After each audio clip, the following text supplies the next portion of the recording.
Episode kali ini disupport oleh Chun Mini 4-Wheel Drive Labo Sapporo Hokkaido. Halo teman-teman, kita berjumpa kembali di channel Team Flash. Pada episode kali ini spesial banget karena saya akan bahas mengenai BMAX Official Rules atau Basic Max Class ya. Jadi ini kelas untuk kelas pemula dalam Mini 4WD, di mana rulesnya ini sangat mudah dipahami dan kitnya pun mudah dibuild. Jadi seperti yang bisa kalian lihat, ini merupakan kit LA Glitter yang baru saja saya build dan custom paint seperti yang kalian sudah lihat di video sebelumnya. Nah, kali ini akan saya tunjukkan dan sekilas saja untuk perbedaannya dengan kit basic tune-up berikut ini, yaitu Blast Aero MA Chassis. Nah, kita akan jelaskan dan bahas satu persatu ya untuk poin-poin dari BMAX Official Rules-nya. Nah, perlu digarisbawahi terlebih dahulu, jadi Tune Labo ini bukan atau tidak sama dengan Force Labo. Nah, jadi berbeda ya guys ya. Jadi agar kalian tidak bingung, Tune Labo ini berlokasi di Sapporo, Hokkaido. Dan ini sebetulnya real car shop. Jadi mungkin semacam tempat usaha yang berhubungan dengan mobil ya. Kalau car shop kan bisa diartikan juga mungkin bengkel mobil yang menjual spare part mobil dan lain sebagainya. Dan Tune Labo ini dimiliki oleh Mr. Nobu. Dan Nobu-san ini merupakan seseorang yang tekun di dunia Mini 4WD juga. Sekalipun dia memiliki real car shop, akan tapi di dalamnya dia juga memiliki Mini 4-Wheel Drive Station. Nah, jadi seperti yang saya sebutkan tadi, berbeda dengan Force Lab atau Force Labo yang sering kalian lihat juga ya, itu dia merupakan Mini 4-Wheel Drive Specialty yang berlokasi di Yokohama, dekat dengan area Tokyo. Nah, jadi Mr. Nobu ini punya misi untuk mengembangkan Mini 4WD juga di Sapporo, Hokkaido dengan menyediakan tempat atau fasilitas tidak hanya untuk track Mini 4WD, akan tapi juga dia mempopulerkan street Mini 4WD juga guys, termasuk juga untuk kelas Wild Series-nya. Dikarenakan beberapa waktu yang lalu sempat order guide stick ke saya untuk dikirimkan ke Sapporo, Hokkaido. Nah, jadi sekilas tentang Tune Labo seperti itu. Dan kita akan langsung aja masuk ke diskusi untuk pembahasan BMAX Official Rules-nya. Oh ya, sebagai garis bawah juga, jadi Tune Labo ini perlu saya garis bawahi bukan founder untuk kelas BMAX ini ya. Akan tetapi support video saya kali ini adalah dikarenakan rules ini saya dapatkan dari beliau, dari Mr. Nobu-san. Akan saya coba terjemahkan ke teman-teman agar teman-teman paling tidak paham secara umum untuk BMAX Official Rules-nya ini seperti apa. Bersamaan dengan saya build mobil LA Glitter dengan chassis VZ milik saya berikut ini. Oke, kita langsung aja mulai ya. Jadi yang pertama kita lakukan di sini adalah saya akan gunakan beberapa part dan semuanya adalah original part dari Tamiya Mini 4WD. Seperti yang bisa kalian lihat, ini LA Glitter sudah saya pretelin untuk rollernya ya. Dan akan saya pasangkan part berikut ini, yaitu high grade plate untuk ketebalan 1,5 mm. Tidak perlu melepaskan bumper bawaan dari VZ chassisnya dikarenakan itu opsional. Kalian boleh lepas, boleh tidak. Akan tapi untuk menggunakan stick lurus ini kita bisa langsung pasangkan tanpa melepaskan bumpernya. Jadi akan saya permudah untuk buildnya, sangat-sangat plug and play dan kalian bisa dengan mudah menirukan. Untuk bagian depan mobil, di samping memasangkan stick lurus tadi, saya juga akan pasangkan front underguard berikut ini. Ini merupakan front underguard original juga ya, akan tapi kemasannya sedikit berbeda dikarenakan ini saya beli dari Magnum Toys Surabaya. Kalian bisa cek linknya di deskripsi. Ini lepasan dari starter pack untuk MA Chassis. Jadi dipretelin, diacar lagi dia guys. Makanya kemasannya berbeda, akan tapi ini original. Jadi kalau kalian lihat pada bagian runnernya ada tulisan dan marking Tamiya ya. Oke, kita akan langsung aja pasangkan untuk stick lurus pada bagian depan. Begitu juga untuk selanjutnya saya pasangkan front underguardnya. Nah, jadi mengacu ke rulesnya, kita mulai dengan poin pertama, yaitu bodinya. Jadi bodinya ini seperti yang bisa kalian lihat, semua bodi Mini 4WD bisa digunakan. Dengan garis bawah adalah keutuhan bodi harus dijaga. Akan tapi ada pengecualian untuk bagian bodi yang mengenai pemasangan mesh damper itu boleh ditrim, akan tapi tidak boleh dilakukan trimming secara ekstrim ya. Jadi trimmingnya hanya seperlunya aja agar bodi mobil bisa dipasangkan di chassisnya. Begitu juga untuk bagian moncong bodi, kalau misalkan menghalangi masuk ke slot dari chassisnya itu boleh ditrim sedikit. Untuk sayap boleh ditukar-tukar, tidak ada masalah. Sedangkan untuk kanopi boleh ditrim dan juga dipasangkan atau mounting animal figure atau driver figure di situ. Tapi harus ori Tamiya juga ya.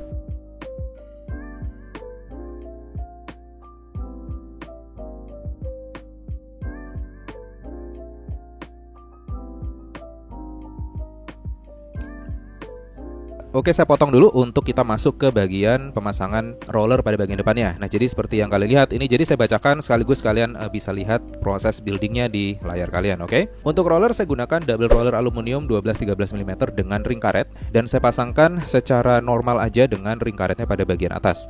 Jadi kalau anak STO lama pasti tahu ya, untuk pemasangan double roller karet ini biasanya yang ring karet dipasang di bagian bawah atau di balik.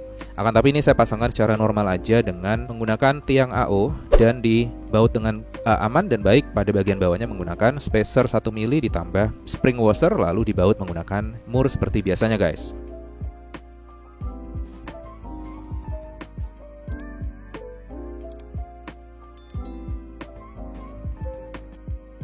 Nah, pada bagian atasnya saya pasangkan spacer, lalu ada juga roller hitam bawaan dari multi-stay untuk belakang ya. Biasanya yang karbon ini dapat roller hitam seperti ini. Ini saya fungsikan untuk stabilizer aja, lalu di atasnya saya amankan lagi menggunakan mur dan juga washer. Atau kalian juga bisa menggunakan lock nut untuk mengamankan ujung dari tiang AO-nya agar rollernya tidak terlepas. Nah, jangan lupa untuk pemasangan roller harus menggunakan washer bearingnya ya. Jadi itu harus dipasangkan juga di bagian atas dan bawah dari rollernya guys.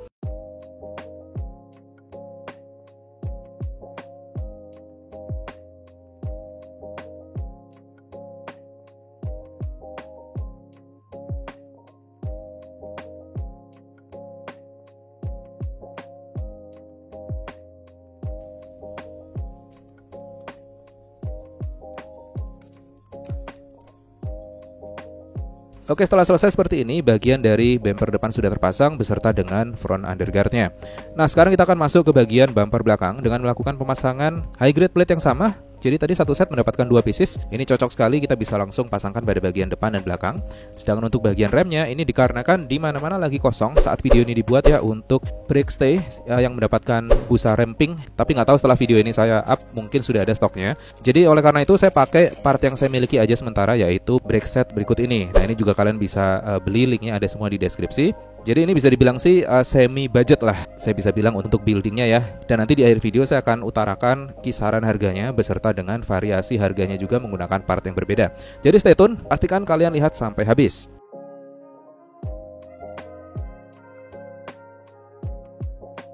Nah, setelah selesai untuk bagian belakang dari brake setnya ini seperti ini sudah terpasang. Dan pengalaman menggunakan brake set seperti ini dia memang lebih lentur, akan tapi jangan khawatir untuk daya tahannya dia cukup kokoh guys. Kecuali kalau memang mobil kalian ekstrim kelontangnya parah dan dia langsung kena ke brake plate-nya, maka bisa dijamin dia akan langsung patah.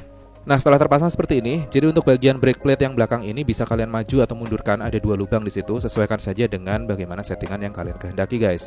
Akan tapi di sini saya mundurkan agar pemasangan weight block dampernya nanti bisa tidak mengganggu bumper pada bagian belakangnya. Oke, setelah selesai seperti ini, untuk pemasangan dari high grade plate-nya juga kalian bisa atur, ada 2 lubang untuk stay-nya. Di sini kalian bisa majukan atau mundurkan sesuai dengan settingan yang kalian kehendaki saja. Oke, lanjut ke poin berikutnya dari rules dari BMAX. Yang kedua adalah chassis ya, yaitu untuk chassis itu tidak boleh diproses apapun dan diperbolehkan melepas bumper untuk chassis VZ, di mana memang chassis sendiri bisa dilepas dan dipasangkan untuk bumper depan dan belakangnya.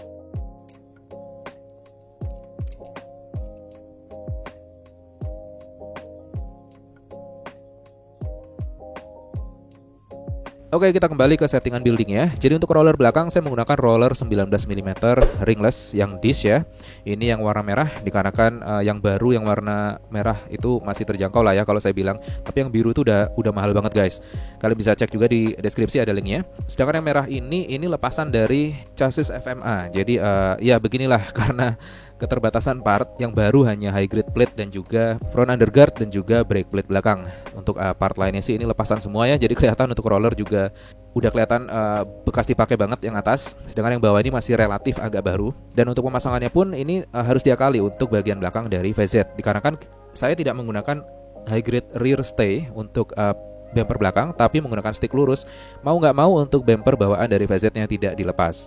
Nah, alhasil kita harus sedikit menyesuaikan untuk pemasangan dari high grade plate-nya, yaitu memilih antara lubang yang agak ke belakang atau pas dengan lubang bumper dari roller stay-nya, atau agak maju sehingga menyisakan ujung dari high grade plate-nya untuk bisa kita masukkan tiang AO guys.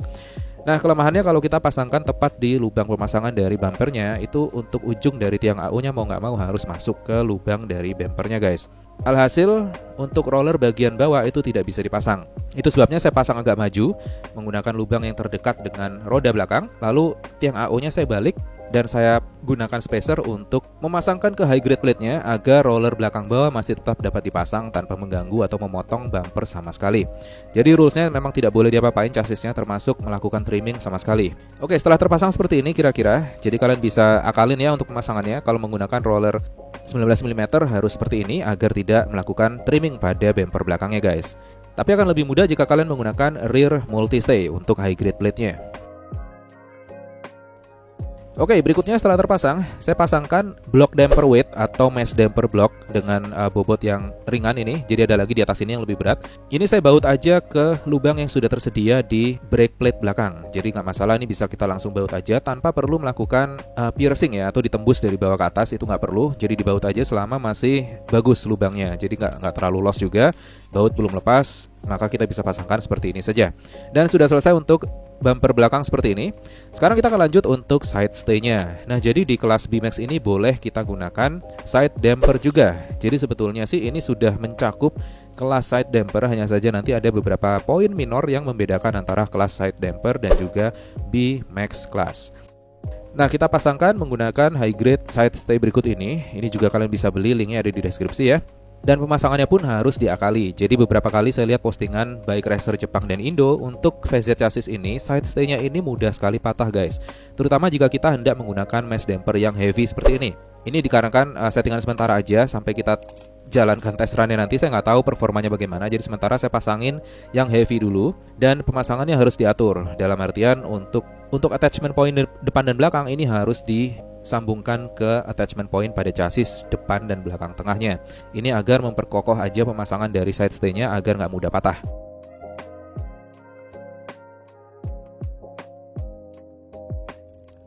Dan setelah terpasang, selesai seperti ini.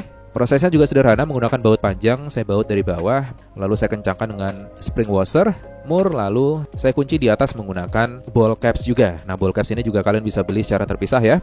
Tapi biasanya kalau kalian beli mesh damper itu sudah dapat ball capsnya guys.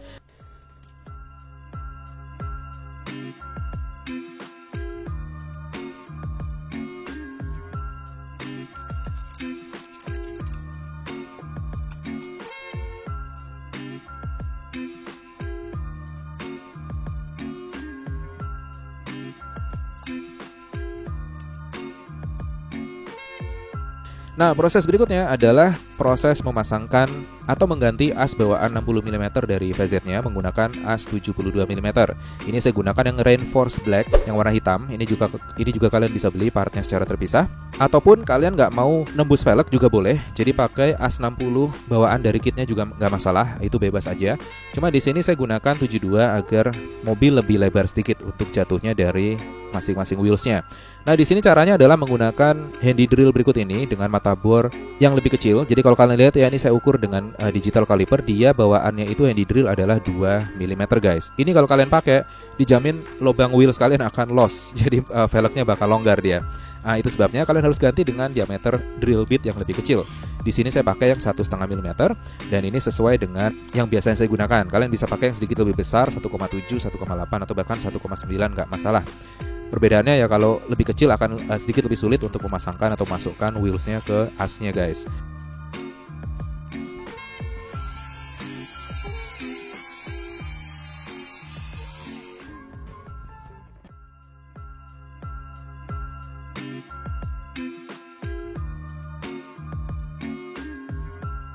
Setelah dibor seperti ini, tinggal berikutnya adalah kita pasangkan ke chassisnya untuk masing-masing wheelsnya. Nah, kita skip dulu. Sekarang saya akan coba pasangkan untuk mesinnya ya. Di sini saya sementara aja saya pasangkan Hyperdash 3. Cuman pasti timbul pertanyaan, loh untuk B-Max yang ada dalam tanda kurung di Indonesia itu maksimal mesinnya tune. Oh ya, nggak masalah. Jadi perlu kalian garis bawahi juga, di video ini saya utarakan untuk official B-Max rules, which is ini yang dirilis oleh komite kelas B-Max itu sendiri guys. Nah, perlu saya ulangi lagi ya. Jadi tadi itu Chun Labo itu bukan merupakan anggota komite untuk penggagas rules B-Max.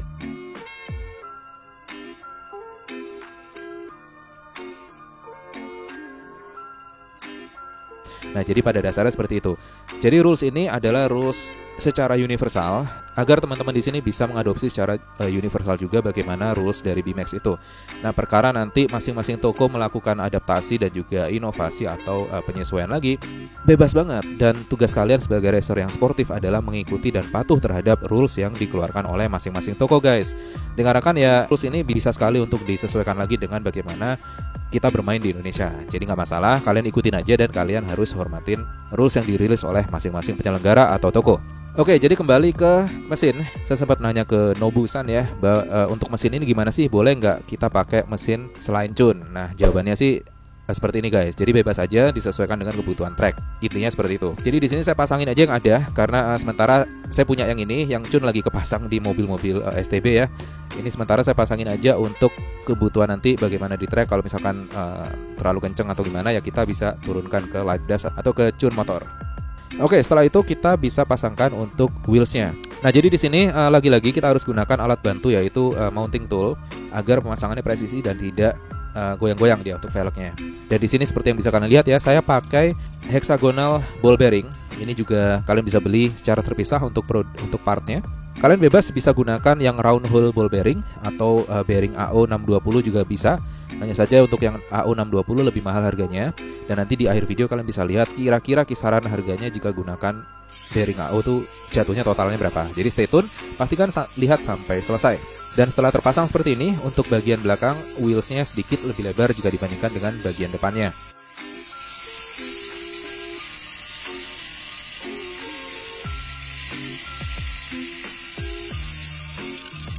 Dan setelah selesai seperti ini, tadi sudah kita coba nyalakan dan hasilnya juga oke, tidak ada masalah.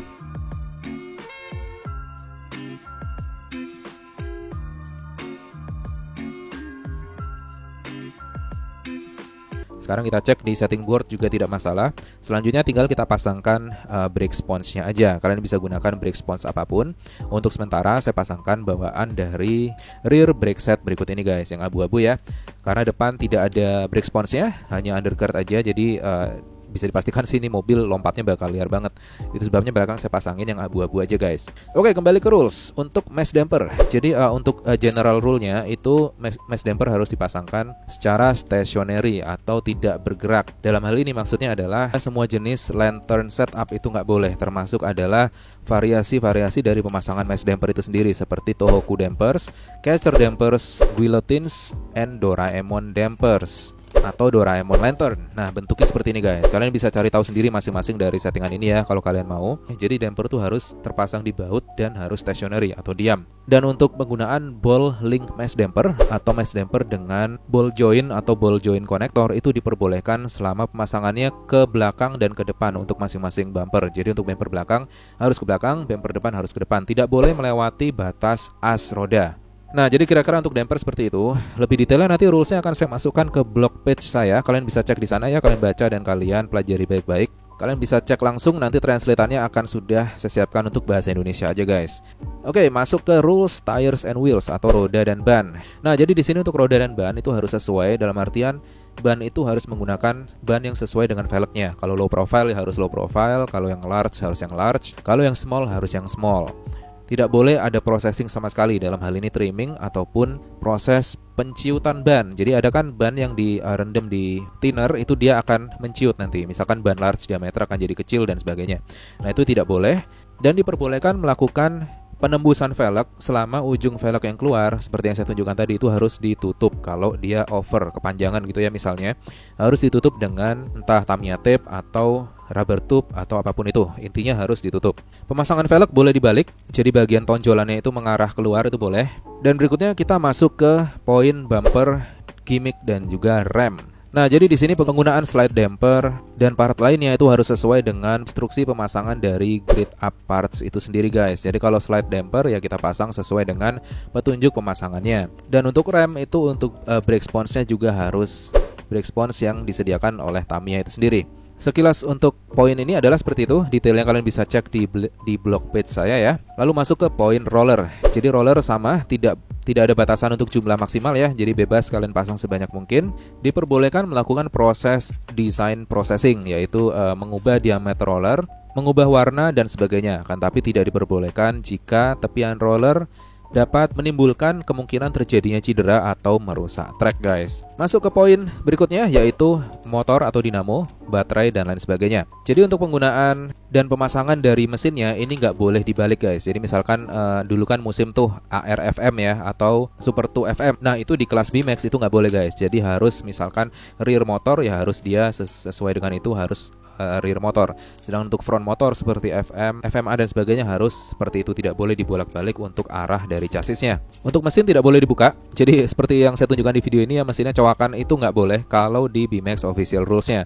Tapi mengikuti di Indonesia, kalau misalkan memang rules-nya mengharuskan malah dicowak, ya kalian ikutin aja. Dan poin rules terakhir adalah general rules. Untuk potongan bodi polikarbonat, runner, bagian karbon, atau bagian FRP ini tidak boleh digunakan pada kelas ini guys. Lalu tadi ada poin untuk di bodi ya, saya lupa utarakan. Untuk bagian bodi, jika dia merupakan bodi yang terdiri dari beberapa bagian seperti mug frame, itu kan ada beberapa bagian bodi, itu tidak boleh digunakan sebagian bagian tersebut saja, harus secara menyeluruh. Jadi bodi harus utuh, nggak boleh dipakai sebagian aja. Yang pasti ada frequently asked question atau FAQ. Kalian bisa cek juga di blog post saya taruh di sana aja biar nggak kepanjangan videonya. Karena ini udah lumayan panjang pembahasannya. Jadi saya post di sana aja, kalian bisa tanya di video ini nanti setelah kalian baca blog post saya ya, agar saya bisa dengan cepat merespon. Jadi itu tadi sekilas untuk building BMX. Kalian bisa cek untuk kisaran harga masing-masing part, totalan dan juga harga variasinya. Nah, pertanyaan penting yang harus kalian ketahui untuk BMX official rules adalah, boleh nggak sih pakai part AM, aftermarket, atau replika? Jawabannya adalah tidak. Jadi itu tadi, simple, singkat, jawabannya nggak boleh. Itu sebabnya kalau kalian memang bermain di Indonesia ya silakan ikuti rules yang ada. Kalau memang rules yang membolehkan ya sudah, kita mau bilang apa. Pada dasarnya sih gini guys, kita build hobi ini kan buat membahagiakan diri sendiri yang pasti ya. Budget kita sendiri, duit kita sendiri. Kalau kalian keberatan dengan kelas BMX, ada kelas lain yang lebih budget friendly. Jadi jangan sampai kalau rulesnya memang mengharuskan kalian untuk menggunakan part ori, lalu kalian pakai part replika diam-diam, lalu kalian ikut ke race. Tentu saja itu tidak sportif namanya. Jadi semuanya kembali ke kalian, dan saya harap kita semua bisa sportif dalam bermain Mini 4WD. So itu aja dari saya, jangan lupa cek semua link di deskripsi untuk membeli semua part yang kalian lihat di video ini. Oke, sebelum saya akhiri videonya, saya ingin mengucapkan terima kasih kepada supporter channel Team Flash berikut ini. Nah, kalian bisa bergabung dengan channel Team Flash dan teman-teman sebagai member dari Team Flash Channel dengan melakukan join di bawah. Jadi kalian bisa klik di bawah tombol subscribe, itu ada tulisan join, kalian bisa klik di sana dan kalian bisa turut membantu channel ini untuk terus survive dan memberikan konten-konten yang menarik untuk kalian semua guys. Jadi itu aja dari saya untuk video kali ini, semoga tercerahkan dan kita akan berjumpa di video building berikutnya. Jangan lupa subscribe, aktifkan notifikasi dan kita akan berjumpa di video berikutnya.